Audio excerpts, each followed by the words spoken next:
నమస్తే ఫ్రెండ్స్. ఇప్పుడు జరుగుతున్నటువంటి మున్సిపల్ ఎలక్షన్స్లో ఎంతో మంది టికెట్లు ఆశించారు, కానీ అందరికీ టికెట్లు దక్కలేదు. ఎంతో మంది బాధతో ఉన్నారన్నది వాస్తవం. సో మీకు గనక పొలిటికల్ ఇంట్రెస్ట్ ఉంటే ఈ వీడియోని చివరి వరకు చూడండి. దీంట్లో నుంచి ఎంతో కొంత మీకు నేర్చుకోవడానికి అవకాశం పెరుగుతుంది. నా దృష్టికి వచ్చినటువంటి కేస్ స్టడీస్లో ఒక కేస్ స్టడీ గురించి విశ్లేషించడం కోసం నేను ఈ వీడియోని చేస్తున్నాను. ఆ కేస్ స్టడీ ఏంటంటే, శ్రీకాంత్ అనే ఒక నా మిత్రుడికి ఒక మున్సిపాలిటీలో వార్డు మెంబర్గా పోటీ చేయాలన్నటువంటి ఆకాంక్ష తనకు ఎంతో ఉంది. తను ఒక పార్టీలో జాయిన్ అయ్యి గత 10 సంవత్సరాలుగా నిరంతరంగా పనిచేస్తూనే ఉన్నాడు. కానీ ఆ శ్రీకాంత్కి టికెట్ రాలేదు. ఎందుకు రాలేదు అనే విషయాన్పై నేను విశ్లేషించబోతున్నాను. మీరు ఈ వీడియోని చివరి వరకు చూడండి. నచ్చితే 10 మందికి షేర్ చేయండి, సబ్స్క్రైబ్ కూడా చేసుకోండి. మరి ఈ శ్రీకాంత్ అనే లీడర్ యొక్క కేస్ స్టడీ ఏందనంటే, ఇతను ఒక యువ నాయకుడు, బాగా చదువుకున్న వ్యక్తి, చాలా ప్రొఫెషనల్ గా ఎన్నో ఆర్గనైజేషన్లో పనిచేసిన వ్యక్తి, ఈ సమాజం పట్ల ఎంతో బాధ్యత కలిగి ఉండి తను ఒక మున్సిపాలిటీలో గత 10 సంవత్సరాలుగా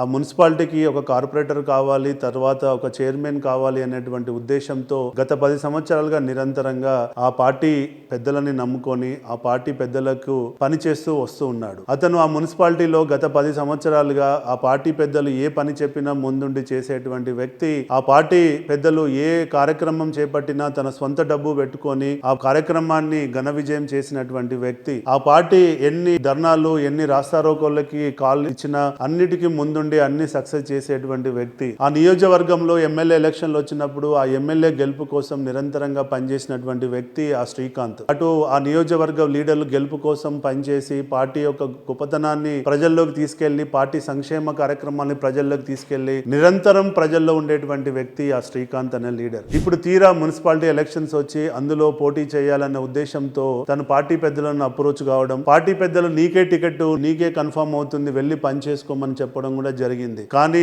చివరిగా వస్తే బీ ఫామ్ అతనికి అందలేదు. ఆ బీ ఫామ్ ఇంకొకరికి వెళ్ళింది. ఎవరో పారాషూట్ వేసుకొని వచ్చినటువంటి లీడర్ కి అక్కడున్న పార్టీ అధినాయకత్వం వాళ్ళనే నమ్మి వాళ్ళకే టికెట్లు ఇవ్వడం మేము చూసాం. అంటే వాళ్ళకి టికెట్లు ఇచ్చి ఇతనికి టికెట్ లేదు అని చెప్పారు. ఎందుకు జరిగిందని చెప్పి లోతుకెళ్ళి విశ్లేషిస్తే కారణం ఏంటో మీరే చెప్పాలి. మరి మీరు చెప్పండి మిత్రమా, ఎందుకు ఈ శ్రీకాంత్ అనే వ్యక్తికి ఆ పార్టీ పెద్దలు టికెట్ నిరాకరించుంటారు? గెస్ చేయండి. మీ అభిప్రాయాన్ని కూడా కామెంట్ రూపంలో తెలియచేయండి. సో నా విశ్లేషణ ఏందనంటే, ఇక్కడ ఈ శ్రీకాంత్ అనే వ్యక్తికి టికెట్ నిరాకరించడానికి ఏకైక కారణం డబ్బు. అంటే ఇప్పుడు ఎవరికైతే టికెట్ ఇచ్చారో అతని దగ్గర డబ్బు ఎక్కువగా ఉంది, ఈ శ్రీకాంత్ దగ్గర తక్కువగా ఉంది. కాబట్టి ఎలక్షన్స్ లో అతనైతేనే ఎక్కువ డబ్బు ఖర్చు పెట్టగలుగుతాడు, ఈ శ్రీకాంత్ పెట్టలేడు. అవసరమైతే ప్రోగ్రాంలకు కానీ రోడ్ షోలకు కానీ అన్నిటికీ ఆ వ్యక్తే ఖర్చు పెట్టగలుగుతాడు, ఈ శ్రీకాంత్ పెట్టలేడు అనేటువంటి ఒక ఉద్దేశంతో ఇతనికి టికెట్ నిరాకరించడం, అతనికి ఇవ్వడం మనం చూసాం. ఇందులో నుంచి కేస్ స్టడీ నుంచి మనం నేర్చుకోవాల్సింది ఏంటంటే,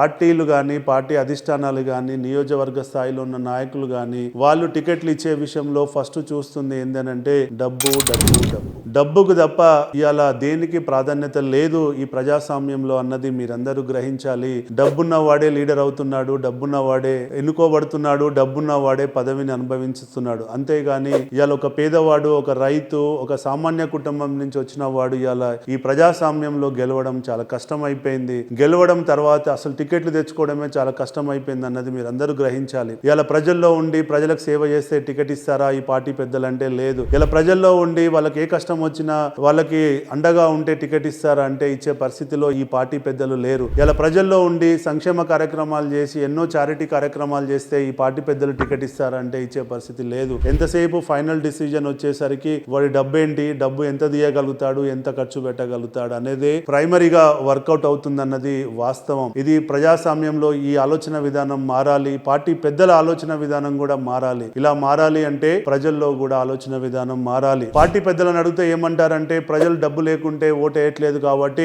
మేము డబ్బున్న వాళ్ళకే టికెట్ ఇస్తున్నాం అనేటువంటి ఆర్గ్యుమెంట్ పార్టీ పెద్దలు చెప్తున్నారు. ఇంకొక వైపు ప్రజల్ని మీరు డబ్బు తీసుకోకుండా ఓటేయండి, నీతి నిజాయితీతో పనిచేసే లీడర్ కి ఓటేయండి అంటే అటు ప్రజలు ఏంటంటే, మాకు ఏ పని వచ్చినా గానీ లీడర్ల దగ్గరికి వెళ్తే లంచం తీసుకునే పని చేస్తున్నప్పుడు, వాడికి అవసరం వచ్చి ఓటు కోసం వచ్చినప్పుడు మేము వాళ్ళ దగ్గర లంచం తీసుకుంటే పరిస్థితి ఏందనే పరిస్థితిలో ఇవాళ ప్రజలు ఉన్నారు. ఇవాళ కోడి ముందా గుడ్డు ముందా అంటే దానికి మనం ఎవరం కూడా ఆన్సర్ చేయలేము. ఇది ప్రజల తప్ప ఓటుకు డబ్బులు తీసుకొని వేయడము, అటు లీడర్ల తప్ప డబ్బులు తీసుకొని పని చేయడం అనే సందిగ్ధంలో ఇవాళ మంచి నాయకులందరూ ఆగమైపోతున్నారు. ప్రజల్లో నీతి నిజాయితీతో పనిచేసే నాయకులకి స్థానం లేకుండా పోతుందన్నది వాస్తవం. కాబట్టి ఈ శ్రీకాంత్ అనేటువంటి వ్యక్తి కేస్ స్టడీలో మనం చూసింది ఏంది అని అంటే చివరిగా పనిచేసింది డబ్బు మాత్రమే. కాబట్టి అతనికి టికెట్ రాకపోవడానికి గల ఏకైక కారణం డబ్బు మాత్రమే. ఆయన దగ్గర డబ్బు లేదు కాబట్టి పార్టీ అధిష్టానం ఇలా అతన్ని దూరం పెట్టింది. మరి ఇలా దూరం పెట్టుకుంటూ పోతే మీ పార్టీలకి ఎక్కడి నుంచి మంచి నాయకులు ఎదుగుతారు, మంచి నాయకులు ఎన్నుకోబడతారు? డబ్బున్నోడు ఆపర్చునిటీస్ గా వస్తాడు, వాడు